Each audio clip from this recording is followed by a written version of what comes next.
Welcome to The Movement at Mainframe, a series that features Des Moines area artists and the largest nonprofit art studio facility in Iowa.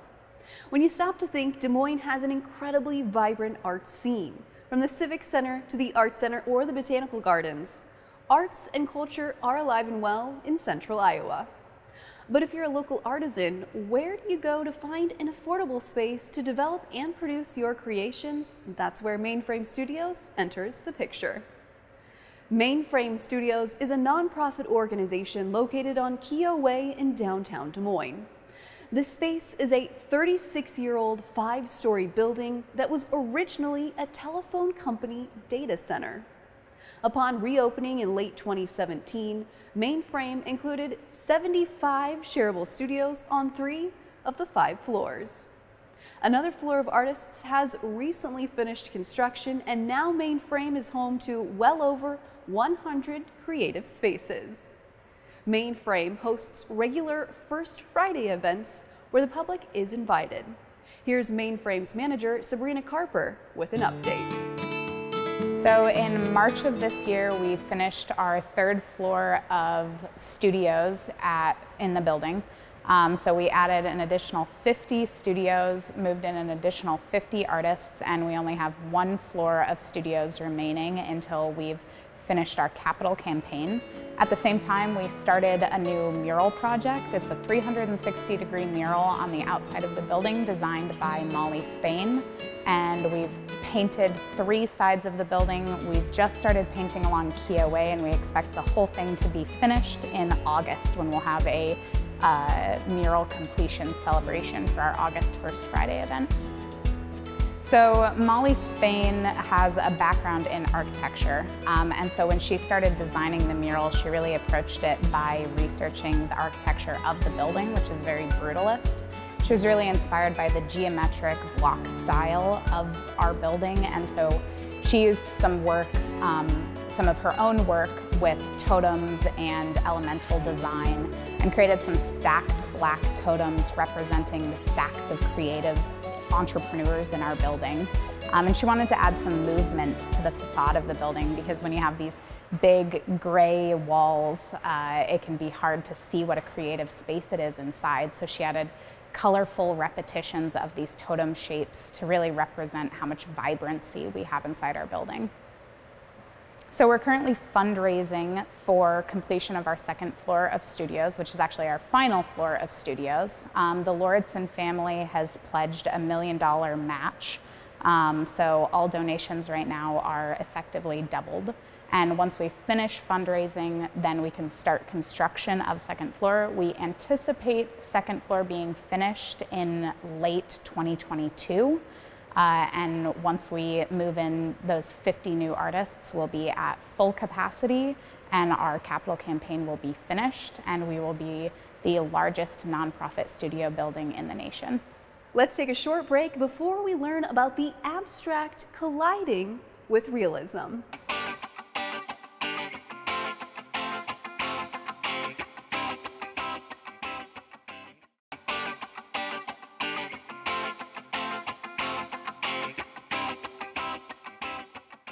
A former architectural drafter, Josh Sorrell, now creates figurative landscape and still life oil paintings with unique abstract elements.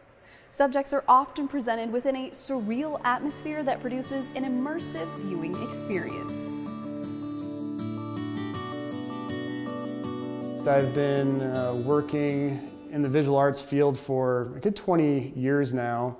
Right now I'm mainly focusing on oil paintings. I do a little bit of charcoal, a little bit of graphite drawing, but yeah, for the last 5 years I've been doing a lot of portrait work, a lot of figurative work. You can see behind me, this is sort of my go-to, is a lot of figurative work that has a little bit of abstract elements. And as far as my background goes, from Iowa, lived here my whole life.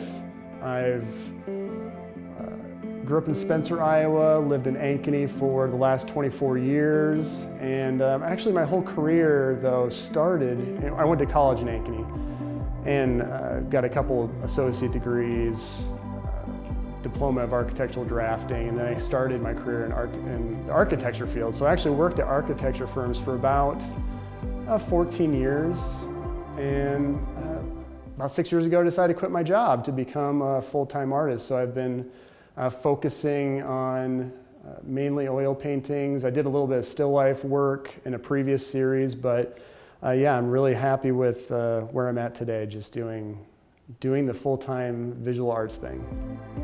You know, before I quit my job, I was just doing it for fun. You know, my whole life I just loved art. When I was a kid, I would draw all the time. I would, you know, eventually I graduated to painting. You know, it was usually black and white up until about my 20s, and I finally started painting abstract and things like that. And just slowly I grew my knowledge of how to paint figurative work.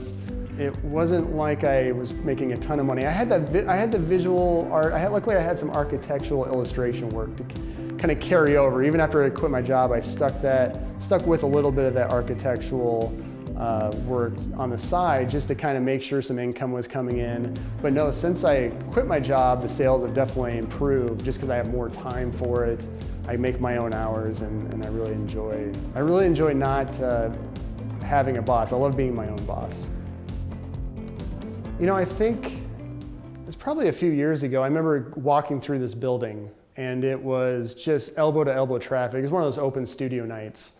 And I've been working at my home for a few years before that, after, you know, quitting my job to pursue full-time visual arts.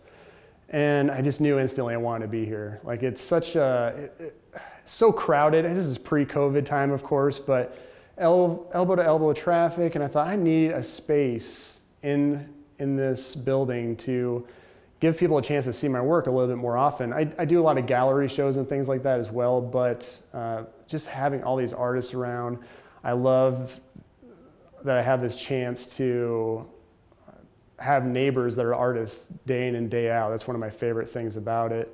The collaboration with these projects we do in the common spaces. I remember the first month I was here, I think they invited me to put one of my pieces in this show up on the fourth floor. So it's kind of cool. Like, instantly I got sort of this nice collaborative thing going on with a few of the other artists. So it's been great. Yeah, I really love so far just having that regular monthly flow of people coming through on open studio nights is great.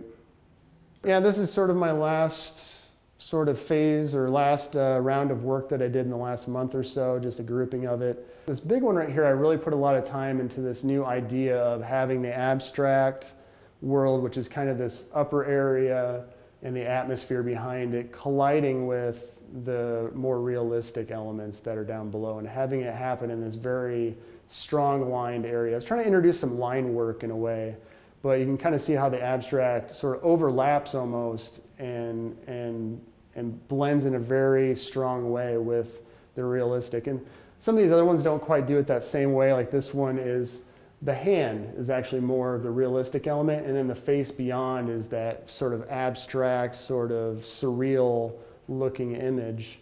And you know, this one's sort of the same way. The hand's more realistic, and then I got very abstract with the face. And I do this a lot of the time because I'm always trying to find ways to have like the abstract world kind of interact with the subject, because my work is sort of based on this idea of identity and how we are always evolving. There's things in our lives that are constantly happening to us. You know, a lot of it's out of our control on how we become who we are. And I think by having a lot of that atmosphere and a lot of those elements sort of interacting and changing the subject's form, is sort of symbolic of that idea that we're just always evolving, we're always changing, and a lot of the time we don't even realize it, and most of the time it's not even in our control.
There's no specific piece of art that influences me. I would say there's a ton of artists that I love looking at, and it's usually in the same sort of genre of artwork that I do with portraits and abstract portraiture and things like that.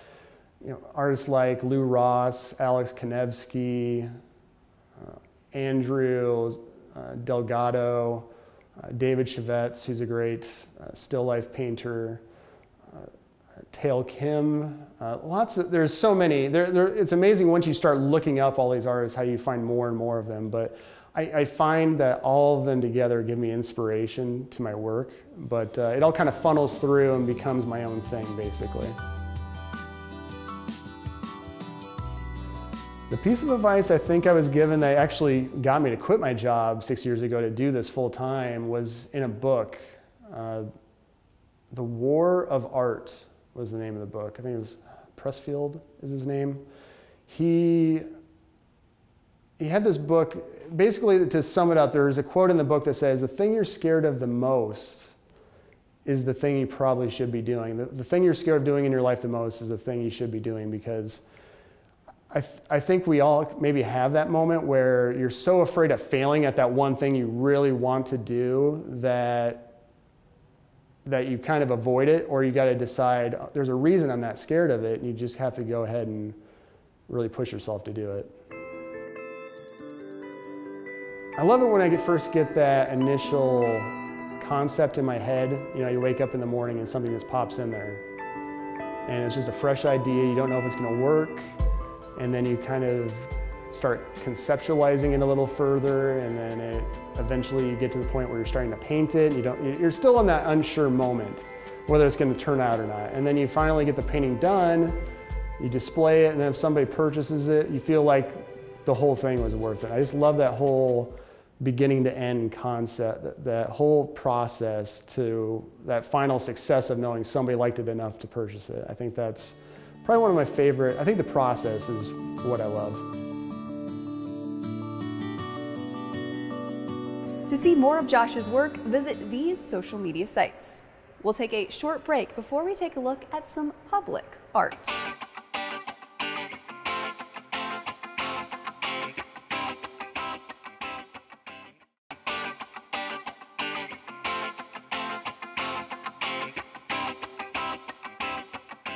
Since his first mural for the Iowa State Fair, Ben Schuh has pushed his career and executed murals for the cities, neighborhoods, and private collectors. He's a firm believer that the focus of his work needs to be quality over quantity, and he achieves this by pouring his heart into his work. So you can go to almost any town in America, any major city, and find public art. Murals fall into public art. Sculptures are public art. But what I love about public art is its ability to engage an audience and to provide access to fine art to people who may otherwise never feel that they have the capacity to attain art or to, acquire it. But the goal for me is to make it accessible. And so I remember setting up in Easel in the Papa John Sculpture Park and working on a painting. And this guy came up to me and said, "Now this is real art." So I'm sitting in the Papa John Sculpture Park looking at probably $100 million worth of sculptures. And the guy came up to me and said, "This is real art." And so for me, what it came down to is being accessible, and it's the same with public art. So anybody who's doing murals, public sculptures, they're putting it in the public sphere where people even homeless people, will interact with it. And it's one of those things where I remember painting the Cheers from Des Moines mural at Exile, and it's right near the homeless shelter. And it was funny because people warned me, like, "Oh, you're gonna have homeless people there." But what I did have was homeless people who talked to me. And when I talked back to them as equals, they felt respected. And what was clear is it was all through public art. I attended Grandview, where I have degrees in graphic arts and visual arts. Subsequently, I've been very fortunate to have a lot of opportunities. I've done murals throughout the state. Some well-known local murals are Cheers from Des Moines, the Des Moines mural on the side of the Renaissance Savory, Timeless Beaverdale, the Coming Water Tower. There's probably about 17 or so murals in the metro, and then from there I have all the way to Ohio. And I've been very fortunate with the opportunities I've had.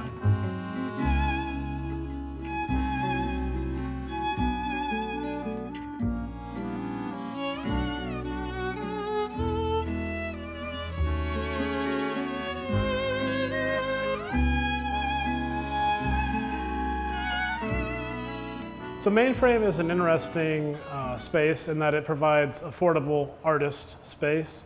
In most instances, this building would be, I don't know, commercially rented as real estate for residential use. But what they did with this, they had the vision to say we need affordable artist space. So what this does is it brings a number of artists from around the metro into one space to work on their own projects in their own spaces, to have the ability to interact and be social with other artists, and to do so in a way that is supporting the arts through affordable rates. So collaboration is kind of this wild card because for the last 16 months we had COVID. You will hear about artists working on projects together. For me, collaboration comes down to a number of factors, but it's more fundamental that it is interacting with one another, getting feedback. Sometimes for my work, it's a matter of putting it up and hearing feedback to decide whether or not to take it to the next level, whether or not to leave it, whether or not to wait and get feedback. I have collaborated in here with my best friend Scott Caven and I. We did a whole series of collaborations, video installations, murals, everything. And I think it's one of those things where you're going to see more and more artists collaborating within the confines of Mainframe. So.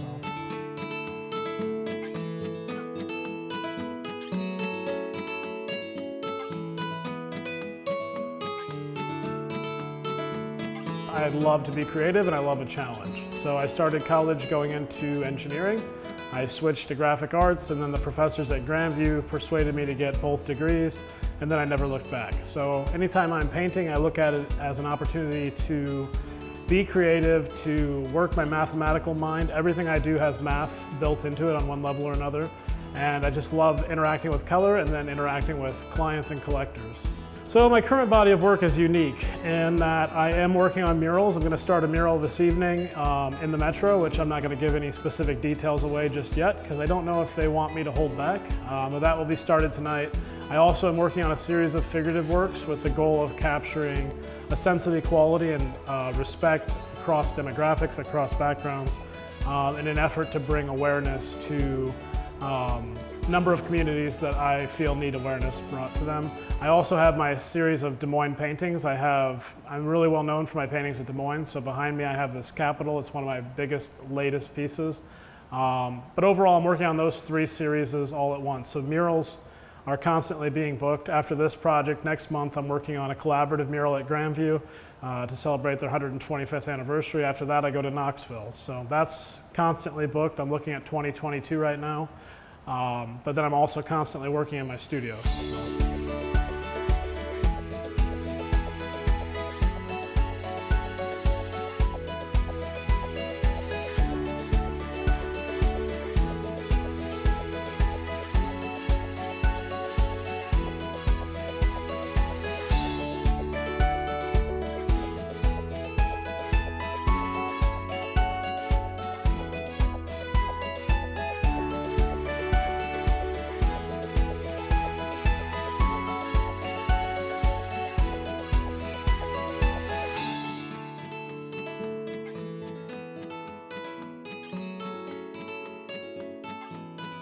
The Iowa State Fair. So they had a call for entries back in probably 2014, early 2015, requesting people to submit proposals.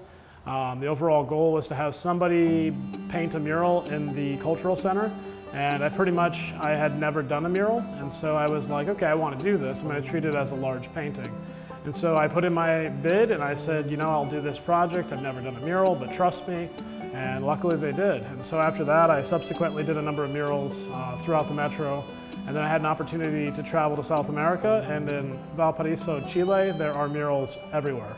So after coming back from Chile, I was like, okay, my goal is to paint a couple murals extra this year. And I think I ended up painting 8 that year. So I mean, for me, it's just it's my traditional painting on a large scale. So if you look at any of my paintings or any of my murals, you'll see, vivid color, bold brushwork. Even when I'm working with a can of spray paint, I'm able to capture a sense of spontaneity that is captured in all of my paintings. So for me, a mural is pretty simple. For me, it's the same process I would do with a commission for a private homeowner. I take a look at the space, I try to adapt a concept to maximize its potential for the space, and then I work through sketches. After a sketch is approved, I show up with a projector, transfer the overall sketch just to give me a quick reference point. Sometimes circles are square, sometimes things aren't quite lined up, but I can fix it as I go. And so murals to me are just, the simplest way to say it is a large painting. Even the side of the Renaissance Hotel, it's 135 feet wide, the tallest part's about 55 feet tall, and I painted it the exact same way I painted the Capitol behind me. So I've done scaffolding once. I kind of vowed never to do it again. That was in Clarion, Iowa, and there wasn't a lift readily available, so I brought scaffolding, set it up, painted. Scaffolding is great if you want to deal with climbing up and down and packing it up and all of these things. But 90% of the time I work with a local company, Contractor Sales and Service. What they do is I call them up, I say, Laura, I need a lift, I need it at this location. I literally texted her this morning and said, this project's a go, get me a lift in this town, and it's there. So usually what it is a articulating boom lift or just a boom lift where it's a basket on an extendable arm, or like today's is a scissor lift. So anytime you have adjacent flat ground, you can use a scissor lift. But a lot of times I'm working up in random locations where I'm going, you know, the coming mural was, you know, I painted up to probably 80 feet up in the air. So I had to have a lift that could get me up there safely, make sure that I had a harness on. I mean, it's all about safety.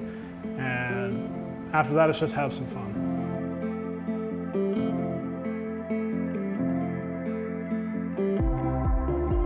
So I mean, I've been influenced by a number of artists throughout my career. I always go back to some of the classics like, you know, Matisse, Claes Oldenburg, all of these people from different eras. Claes Oldenburg is more of a modern artist. He's the guy who did the Crusoe umbrella, the plantoir outside of Meredith. There's currently a show at the Des Moines Arts Center, which is, I haven't been to it yet, but it looks awesome. But Claes is one of my favorite artists. When it comes to figurative work, I'm influenced by Lucian Freud, Jenny Saville. For me, it's all about what I can take and learn from it. So if I'm looking at Matisse, Renoir, Picasso, Degas, all of these different artists, you know, Van Gogh, then I look at those artists and I try to establish what they did and how it might relate to my work. So my goal isn't to emulate somebody else's work, it is to be myself. And so by studying all of these artists, I'm able to kind of push my own creative energy into a direction that kind of encapsulates all of that influence.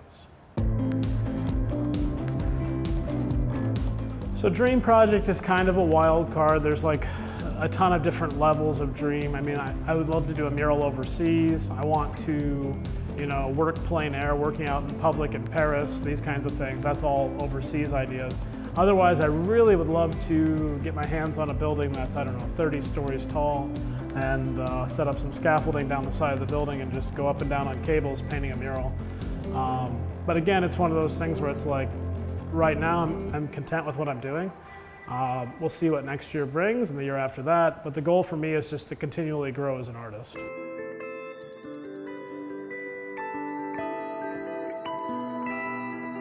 I think it comes down to all the best artists in the world were probably found as a result about talking about their work or paying somebody to talk about their work. So there's a lot of artists who don't have the confidence to talk in front of a camera or talk to somebody about their work.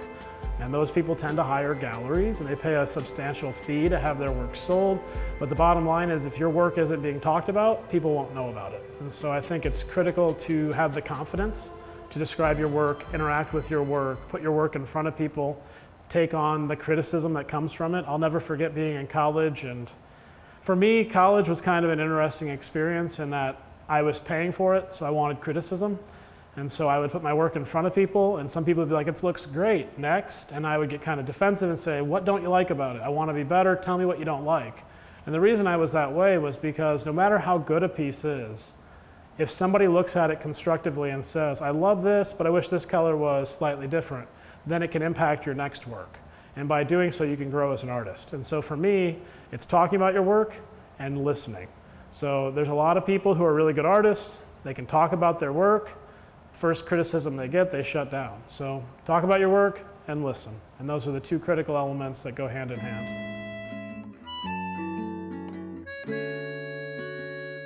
To see more of Ben's work, visit these social media sites.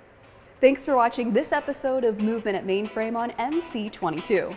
In the following weeks, we'll be featuring more Des Moines artists and their unique talent. For more information on the artists, visit mainframestudios.org.